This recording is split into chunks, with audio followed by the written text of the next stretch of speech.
Hey guys, John V here from Phone Arena. Right now I'm taking a quick first look between the recently announced LG G2 and the Samsung Galaxy S4. Both flagship devices for 2013 for both companies. They're going to be competing against one another head-on, of course. So we're going to compare these two, see what we can from this initial look. So let's get started here. Let's talk about the design on these two handsets. Kind of similar, plastic bodies, make them very lightweight. White and black too, available with both.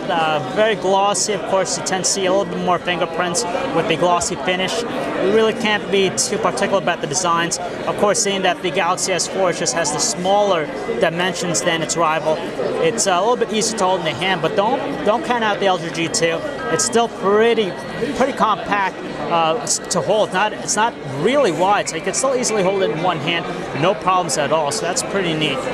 With the plastic bodies, they give them very lightweight feel in the hand. Their constructions are okay, decent, not the sturdiest thing out there. You notice that there's a little bit more hollowness with the LG G2 though.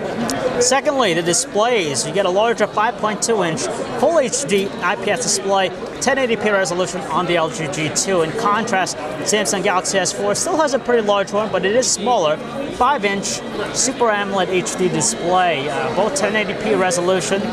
You're going to have a more traditional RGB matrix pixel arrangement on the IPS LCD panel versus the Pentile that you typically find with AMOLED.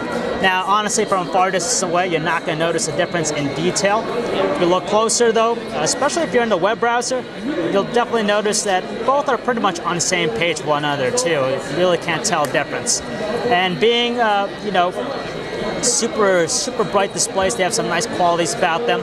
Saturated colors on the Galaxy S4 versus the more neutral, natural tones on the LG G2. They both have the same wide angles, good viewing wide angles, and they have good clarity to them. They don't distort, but the Samsung Galaxy S4 has that cool feature with its display where we're able to actually use air view, hover around the display, actually will track your finger. That's something unique to the Galaxy S4, of course, that the LG G2 doesn't offer. Well, one thing that it does offer is knock on, which basically just tap on the screen. When it's off, automatically will turn on the handset for you. And conversely, if you want to shut it off, you just double tap again anywhere on the screen anytime. Automatically turn off.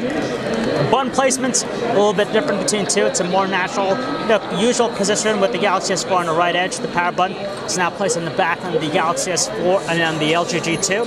Camera-wise, 13 megapixels in size with the two of them.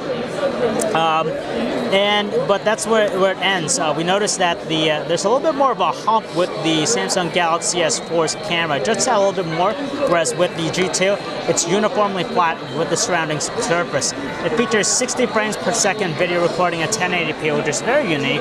And on top of that, it has a sapphire crystal lens on there, which has an anti-fingerprint coating, so less prone to that. And then, of course, there comes their performances. You're going to get a quad-core processor in each, but the LG G2 benefits from the newer, just announced Qualcomm Snapdragon 800 processor, clocked in at 2.26 gigahertz, and we just noticed that there's just a fine level of finesse, much more snappy than the Samsung Galaxy S4's quad-core processor. And lastly, there's the experience. They're both running Android, of course, a lot of personalization, but unique features that separate them. Really quick with the Galaxy S4, when it comes to multitasking, they have different ways of executing them. So the Galaxy S4, you're going to have the multi-windows. So basically, you could have two applications running simultaneously. So for example, I have the gallery there, and I could have also the memo at the bottom, so you can do two things at once. LG has a different approach. So let's say if I want to get to the gallery, you have what they call their slide-on feature, which basically, if we slide with 3 fingers, we could save up to 3 different applications at the same time.